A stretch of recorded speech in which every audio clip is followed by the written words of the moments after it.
me now I have Professor Benoit LeBars from the Paris firm of LeBars. Welcome to Canberra, Benoit. Benoit, you've already been to Perth previously, so this is your second or third trip to Australia, is it? Yeah. Okay. And thank you very much for the great presentation you made about OHADA law. And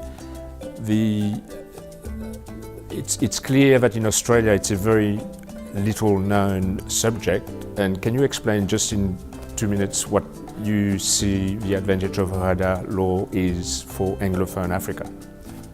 The practice we see, in fact, what we see for the clients we are working with, and specifically Australian clients, is the system of uniform business law is very helpful to, in fact, help the companies to implement their systems in the different countries in Africa. Because it's understandable, easygoing, you've got a code of rules of law translated into English, so understandable for the people, I mean locally, and really easy to apply. You create a cooperation in the different countries, in your other countries, which are 17 countries the same way, for example. You can also have securities the same way. Bankruptcy law is the same rule. Arbitration rule is common. So if you are practicing business, I mean in Africa, and specifically West Africa or Central Africa, with this uniform system, it's very efficient and protective for the investor. And in fact, you've had practical experience advising an Australian mining company in Africa, and I understand part of the remedies you obtained for them was through use of the OHADA law. Could you explain that? Yeah, exactly. briefly? In fact, the situation was a conflict in Mali for a mining company, Papillon, from Perth. And they had a difficulty with their cooperation locally because the shareholder agreement was not properly applied. And in the shareholder agreement you had people from the government, in fact, representing the state, and also private investors. So using the OHADA rule as a substantive law and the arbitration rules, international rules from the ICC, we managed to leverage the situation and discuss directly with the government to find a way out. So OHADA was really let's say, the common ground to discuss the issues, because we were talking about shareholders' issues. So basically what you're saying is under Mali law, which applied to the contract, there was a problem, but because Mali law is also subject to OHADA supervision, you then could use a OHADA remedy to fix up the problem with the Mali law, favouring the Australian company. Is that correct? Exactly, because the contract was referring to Mali law, and Mali law, when you've got a corporation issue, is OHADA law. Yes.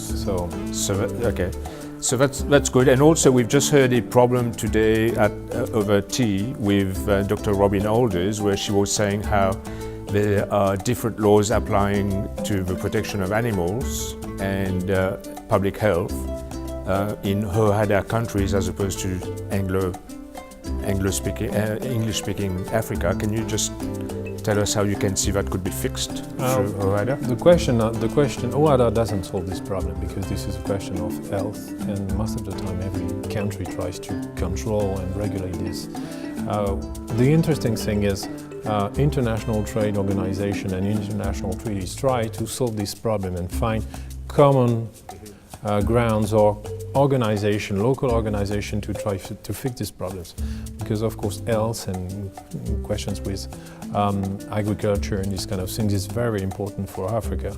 So we need to find a way, for example, to be sure that we can sell this kind of drug, for example, in different countries. Well, different countries are trying to organize that, but still it's difficult, you know. The same thing, if you want to sell something in France, you need to, you know, to have some specific studies for France or Europe or United States, because most states want to protect, in fact, their people, and specifically with the use of drug. Mm-hmm. So you're also a professor of law at Vermont University in the United States of America. Just tell us briefly what you do there, what do you teach there? Well, I teach international cooperations and international arbitration. So the idea is to make US students understand that international law is not a question of civil law or common law. In fact, we've got common grounds, and specifically for corporations, let's say we've got 10 principals which are working all over the world. That's what I'm talking about with them. And for most of them it's pretty new, but at the end of the class they understand that, well, with this kind of background they can move almost everywhere. So that's very interesting. So you find that there's a lot of interest in Africa from the United States. Is there? Is that why you're teaching there? No, not really. I mean, you know, these students should be working, of course, in US, but also in Africa. But basically, in fact, this is the idea to open their minds to foreign activities and possibility for a lawyer to be practicing all over the world. Because most of them think, well, you know, as a US practitioner, it would be more easy for me to stay in the US, or as a French to stay in France. But nowadays, it's no longer true. And most companies want their lawyers to be able to be working abroad. So that's what we try to give them, this taste and understanding of the interest of speaking English, of course, and other languages, but also knowing the rule of law as a, you know, flexible rule of law you can apply in different countries.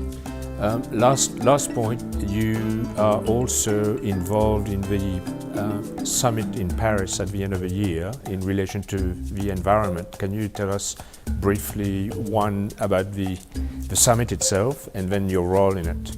Yeah. In fact, this year is a very important year for climate change, as you know, because we've got this international conference in December in Paris, which is called COP21. COP21, which is international meeting of different governments. It's the new round after the Kyoto round. And well, let's say what we want to do, and we are doing that with a planet workshop. We created what we call the lab. The lab is 9 days of studies on different issues, for example, human health and regulation and environment. And every day we'll be dealing with a different subject.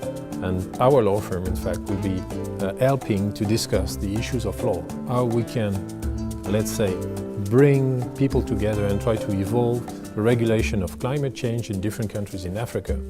So that's what we will be doing for 1 day, and try to find solutions. And the interest of this conference at the lab is you will have it during the COP21. So in the morning they can come to our conference, and in the afternoon to the discussions within the different states. That's the idea. When you say we, you mean you're leading the discussion in that group, is it? Yeah, we are leading the discussion regarding legal regulation, and for the other subjects, of course, you've got people from medicine and this kind of sense. And how many law firms from how many countries will be participating in this lab that you're organizing? Today, in fact, we are the only one for France, but many international companies, basically private practice, will be involved. Not only law firms, but you know, industries and any area. Professor LeBars, thank you very much for your time, and thank you very much for visiting us in Australia. Thank you. Thank you.